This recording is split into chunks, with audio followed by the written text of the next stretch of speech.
Hey guys, this is Puzzle Fox 5.0, Jesse here, back at you again. So this last video, well, it won't be the last one. I'll do one more with just a little bit of an update on the Ranger. But this video is, I left off in episode 3 of the Ranger where I talked about and leaving a little bit of a cliffhanger about issues that we had with it. So what ended up happening was after driving it for a little bit, the engine started causing a few issues. We maybe put like 10, 15 miles on it, maybe a little more. And then we were driving home and it stalled out in our neighborhood, kind of squealed and the engine stalled out. Let it sit there for a little bit. After a minute or two, it fired back up again, and we drove it about another block to get to the house, and it squealed and came to a stop again, and you couldn't hardly even crank it.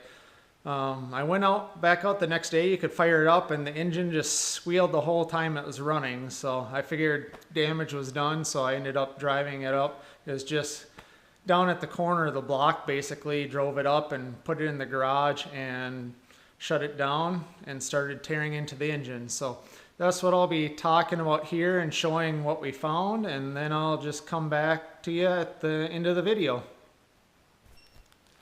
All right, back at it again. Kind of what we're figuring now is something happened here. So we have an in and an out on the remote and an in and out on the engine and then on the remote. So what I think happened, so we think we plumbed the out to the out and the in to the in between the engine and the remote oil filter location. So I think we were just not getting enough oil flow, or who knows, maybe any oil flow, but there seemed to be oil on parts. So we got the engine pulled down, heads pulled off, cam pulled out, the oil pump pulled off. We pulled the oil pump apart, there was oil in it. All the lifters had oil on them when we pulled them out of their bores. Everything seemed to have oil on it, but maybe we just kind of starved it of oil enough where it caused issues. We haven't pulled the crank or any of the connecting rods, caps, main journal caps, anything like that yet to really see what else is going on. I don't know, the cylinders, most of them seem to look okay from what I can tell on my limited experience pulling engines apart, but you can still see a crosshatch on everything. The cylinder bores for the lifters look okay, but we're going to pull everything apart, take it to a machine shop. One thing that concerns me, and I don't know if it's normal wear, is maybe you can see it here on the lifters. There's some wear on them. Some are worse than others, like right here. But like I said, we'll keep you posted. We'll keep tearing into this. We have a good local machine shop that that's been recommended to me. So we'll get everything pulled apart, take it to him and see what he has to say. Hopefully we didn't ruin an engine block. All right, back at it again. We got the engine completely tore down. The crank journals here don't look, well, some of them look a little rough, like they got a little bit hot. This one, the second one here, got really bad. The bearing just fell right out. I think it was so distorted from heat. As you can see here, the crankshaft, cylinders 1 and 5, and then 2 look pretty bad on the crank there. But, and then what would this be, number? That's 3. So that one looks pretty bad. What you can see here, these are all laid out from 1 through 8. But like cylinders 1 and 2, you can see they look pretty bad. Like the bearings just, they're so distorted from heat that they're just ready to fall out of the cap here, rod cap. But they look pretty gnarly. Yeah, looks pretty rough. Quite a few of these, especially here you can see number 5. I think that's our culprit there for where a lot of our metal shavings came from. You can kind of see there it's mushroomed out on the side and gone through layers of that bearing or how whatever that is. 6 looks like it got pretty hot. 7 looks pretty rough. 8's kind of rough. But you can see here the second main journal here, everything fell out of it, and there was a lot of steel in the oil and everything, so I guess we'll find out. Cam bearings look pretty decent in there yet, so I think our next step is we're just gonna finish cleaning it up, get it covered up for the night, get it flipped back over. Maybe check the bores. They don't look too horrible just from this angle anyway. Take it to a local machine shop and get a professional expert's thoughts on things and see what we can do, if we can salvage the crank or get it machined down and rebuilt and use thicker bearings or whatever the case may be. So we'll keep you up to date. All right, just want to show one more thing before we call it quits for the night. But we're kind of checking out all the bores. Hopefully this shows up on camera. But cylinder 1 doesn't look too bad. Cylinder 2's got a little marks in it there. You can kind of catch it on your fingernail. This one's not quite as bad, cylinder 3. But cylinder 4, this one's really bad, especially kind of on the back there. You can catch it on your thumbnail pretty good.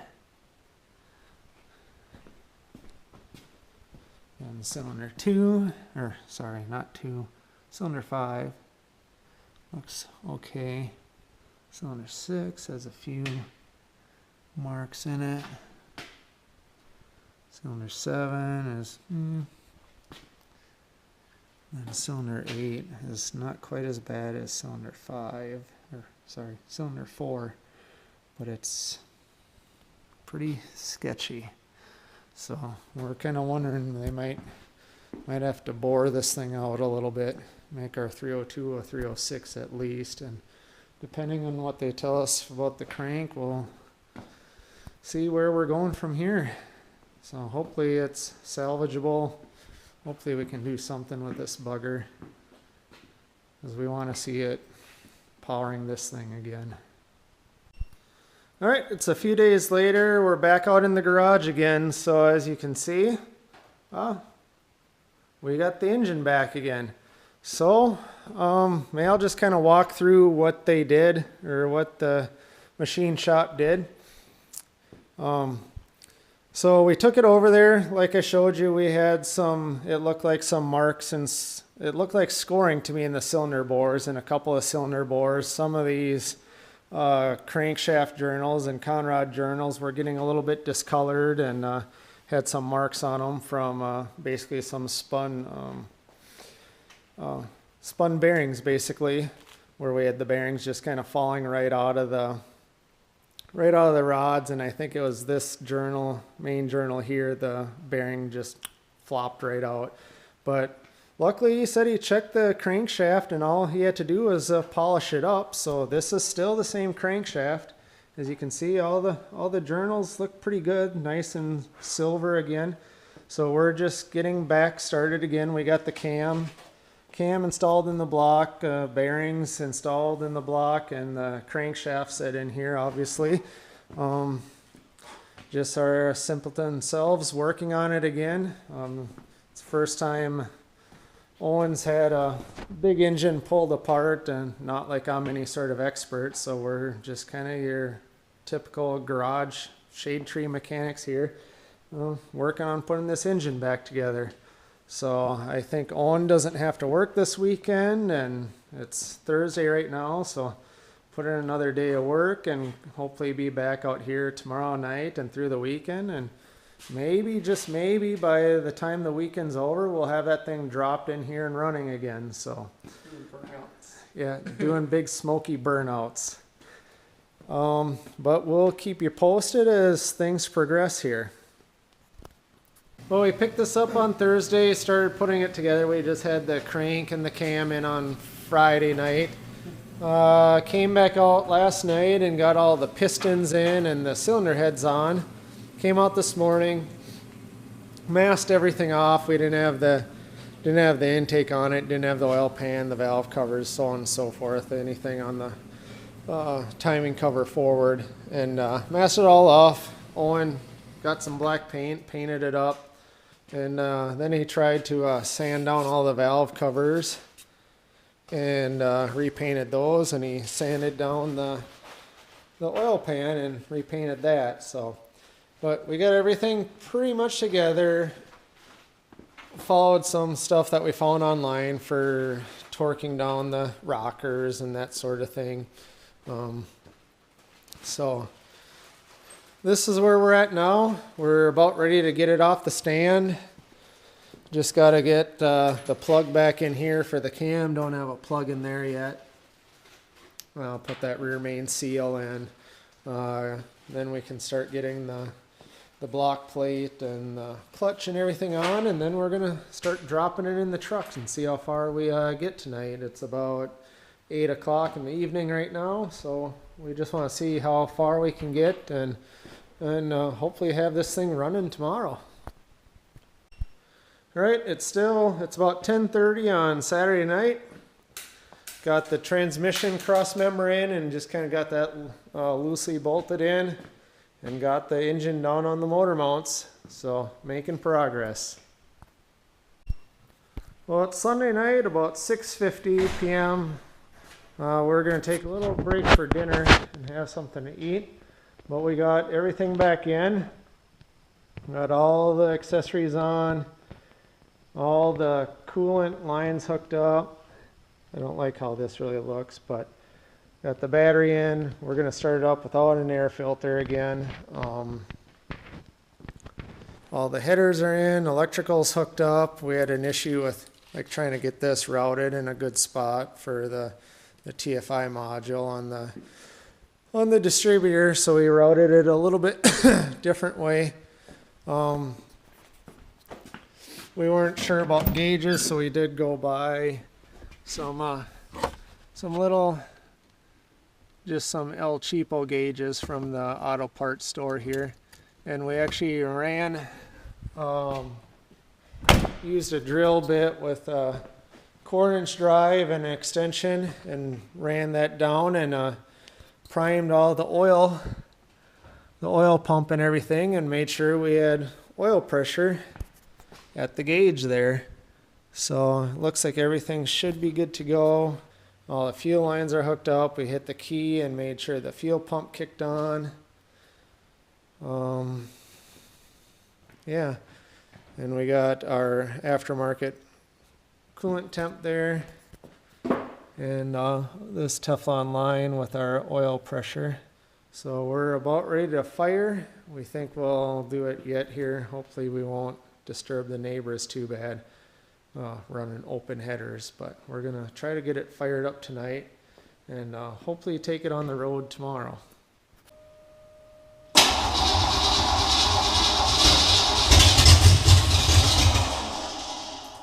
it again? Just a second. Hey, out.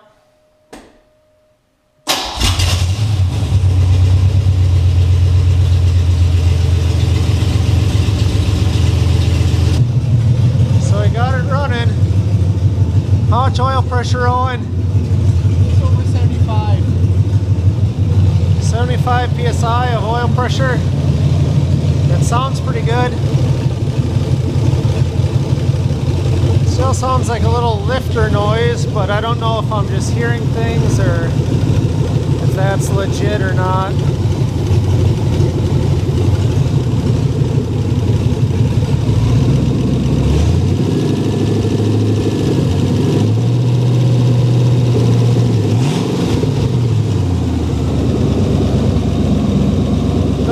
Too loud for open headers.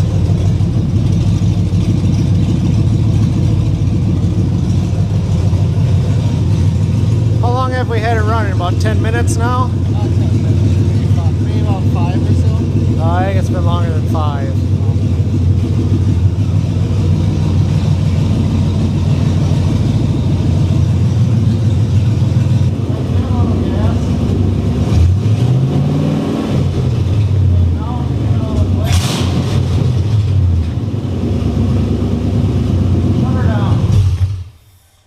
Look at that. She runs. Yeah, She's alive.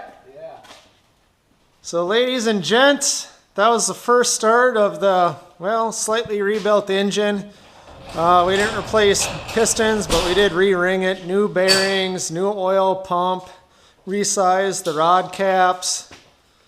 And the temp seemed good, didn't it? Yeah. Oil pressure was good the whole time. Yeah. So I think, Only up to about 200 yeah. degrees. So when we do drive it, we'll keep an eye on the temperature and make sure it doesn't go too high or whatever. Well, right now we don't have a fan on this guy either, so we gotta figure that out, and we gotta figure out why. Where was it dripping at? Oh, it looks like it's dripping down off this hose. I bet you it's just from this. I'm hoping. So we'll have to figure that out. We had a little bit of a coolant spill from the overflow hose, and I think that's where it's dripping off of, and it's just dripping off that frame member there. So hopefully that's all it is. It's not very warm. And I think we'll be good to go. We'll have to figure out how to get a fan on this bugger, or a couple little fans or something, and get those wired up.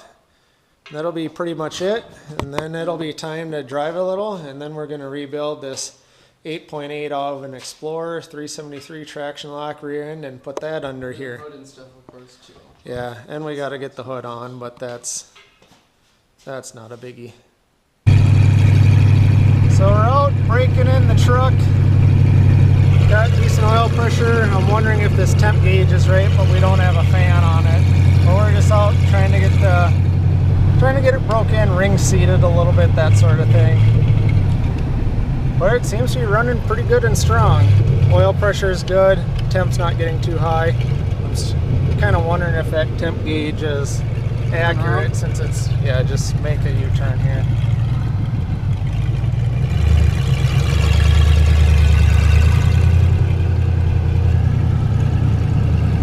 Oh, this thing turned sharp. Yeah, it does.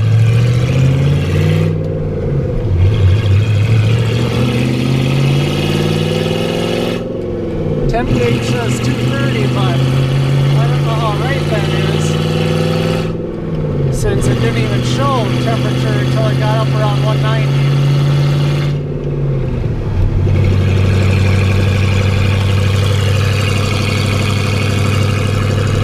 But at least it's kind of holding steady where it is now.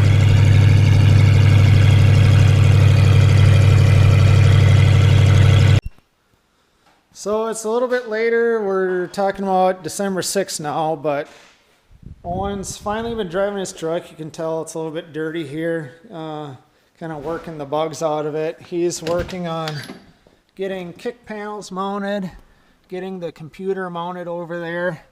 But he's been driving it. How many miles you got on here, Owen? More than 300. Well, he's got about 300. Not 300. Or actually, no, yeah, more than 300. Like 400. Yeah, anyway, he's got about 300 to 400 miles on here. We already did an oil change on it since we used all that break-in lube. He's got some gauges wired up inside, but as you can see, it's looking pretty good. I'm trying to monitor it and make sure it doesn't have any funky leaks or something. I think it might be leaking coolant somewhere, I think, but yeah, he's been driving it. We still need to he needs to get his gauges wired up underneath the dash. Voltmeter needs to be hooked up. He just has to get them all mounted up under here. But the temp gauge doesn't go all the way down to like that 130 mark on it. So we might just call the company and see if they'll send us a new gauge or something. like I said, he's trying to get that computer and kick panels and everything put back in. He's got his prop rod mounted in here so he doesn't have to use a board or something like that, or a broom handle. Everything's in there. We did get a Canon filter, but as you can see here, it's pretty tight up against behind the battery, but at least it's in there with an air filter on it. So that's pretty much it. He's got to get some fans mounted too. We'll try to mount something up between on the front side and just have it push air through that radiator. But he's been driving it. Just we don't live in a big city or anything, so it's not like he has to worry about getting stuck at stoplights or anything like that. So it's been staying pretty cool, and he just monitors the temperature. And like I said, we're in a small town, so there's like maybe a couple stoplights around, and he's just been driving like to his girlfriend's house or to friends' houses, and just kind of bopping around with it.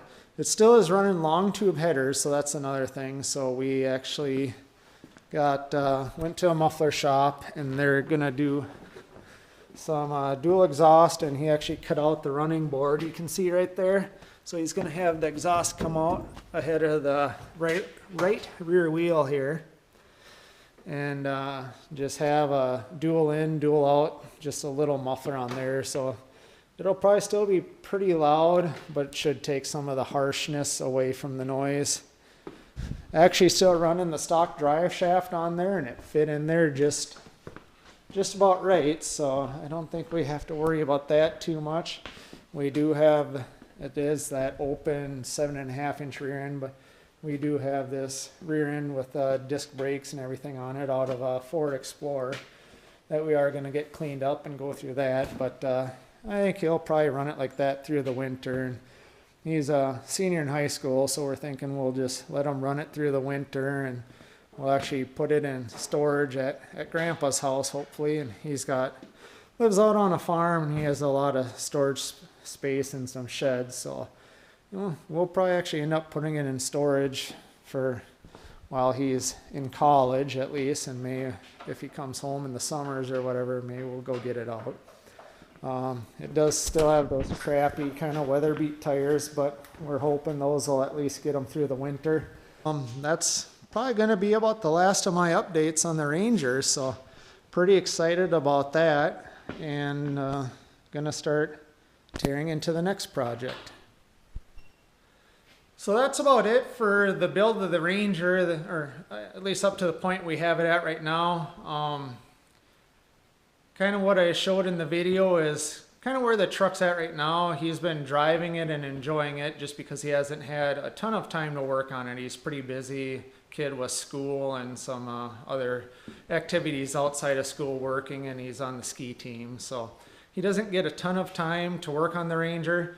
So I'll do one more little video on the Ranger before I start cutting to all the Mustang material, and just kind of give you an update of where the Ranger's at and the few things that we plan to do with it yet. But that's it for now, and I'll see you on the next episode. Thanks for watching.